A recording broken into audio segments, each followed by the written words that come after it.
ابراہیم علیہ السلام کے ایک اور بیٹے بھی ہیں، اسحاق خود نبی، اسحاق کے بیٹے یعقوب وہ بھی نبی، یعقوب کے بیٹے یوسف وہ بھی نبی۔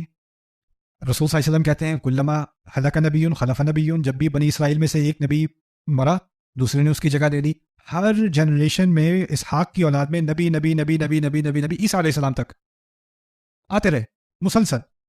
قفینا علی آثارہم، ان کے تو ایک کے بعد دوسرا جیسے زنجیر کے لنک ہوتے ہیں نا، اس طرح ان کے انبیاء آتے رہے مسلسل مسلسل مسلسل۔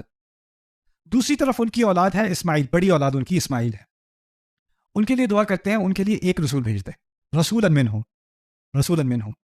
دوسری طرف تو اللہ نے خود ہی سے دیا، اس اولاد کے لیے ایک رسول کی دعا مانگی، اور 4 سے زیادہ ہزار، ہمیں نہیں پتا کتنے ہزار سال، 5000 سال، 10,000 سال، ہمیں نہیں معلوم کتنے ہزار سال بعد اللہ نے وہ دعا قبول کی اور کس کو بھیجا؟ رسول اللہ صلی اللہ علیہ وسلم کو بھیجا۔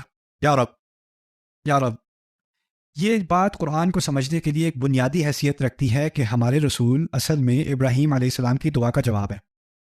اصل میں ہمارے رسول کو سمجھنے کے لیے صلی اللہ علیہ وسلم ابراہیم علیہ السلام کی شخصیت کو سمجھنا بہت ضروری ہے، سیرت کو سمجھنے کے لیے سیرت ابراہیم کو سمجھنا بہت ضروری ہے، قرآن کے مشن کو سمجھنے کے لیے ابراہیم علیہ السلام کے مشن کو سمجھنا بہت ضروری ہے۔ ان کا ایک آپس میں بہت گہرا تعلق ہے۔